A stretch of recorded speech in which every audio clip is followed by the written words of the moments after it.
we're all apprehensive because we're sitting there, what do we do? Do we just stay here? Because, the firefighters saying we got under control. And then, of course, when the water line blew, they're telling us we need to get everything out of there. And then those panic settings, all of a sudden, we have to get everything out of our house, out of our buildings, because, like I said, we just live 2 buildings from where the fire was taking place at. So we have to sit there and get everything down, and it was chaotic was my initial thought. Pure chaos.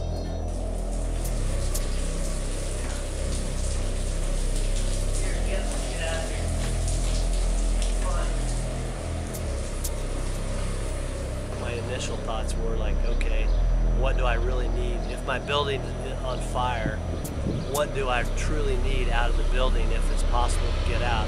And I said, well, you can get my computers out of the building, then get my computers, and that's basically all that I was concerned about. But I didn't really need that much technically, because we had everything backed up on a flash drive, and that was kind of our initial thoughts. And outside of that, I said we're insured, so let it burn. Kind of, not much we could do. Look at the beams in the window. This is going. It was like 5 minutes after, not even that, we saw a cop go by and they went to the back, and then the fire department.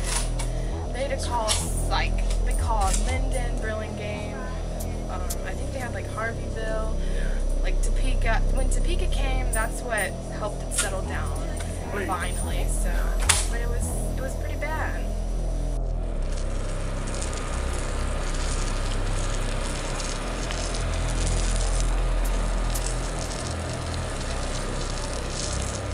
I'm worried about the structural integrity of the building.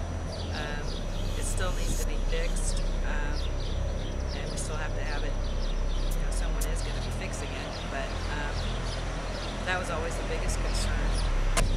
If the store fell down, we'd have insurance enough to pay it off, but after that I figured, we probably would just get regular 9-to-5 jobs and not even worry about it anymore, because it would be such a daunting task to rebuild a business, and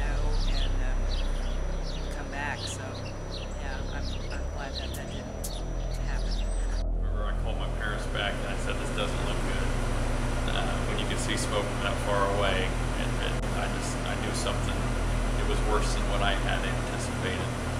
And then I had all my kids with me, and we got here and got into the senior center and saw how big of a fire it was. Luckily, Jan, the person that works for us, was able to take out our server computer, so we knew we were somewhat still in business from a newspaper standpoint. We wanted to show the public that we could still get a newspaper out, so the night that the fire occurred, we already were starting to talk about how we were going to get a paper out that day. Production days for us are Monday and Tuesday, and the fire happened on Sunday, so we knew we were going to have a busy next couple of days.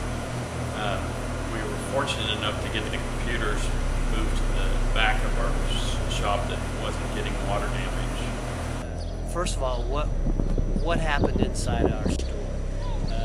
Because of the 450,000 gallons of water that the fire department, the 5 fire departments put on this fire to put it out, to put out the fire in this little area right here.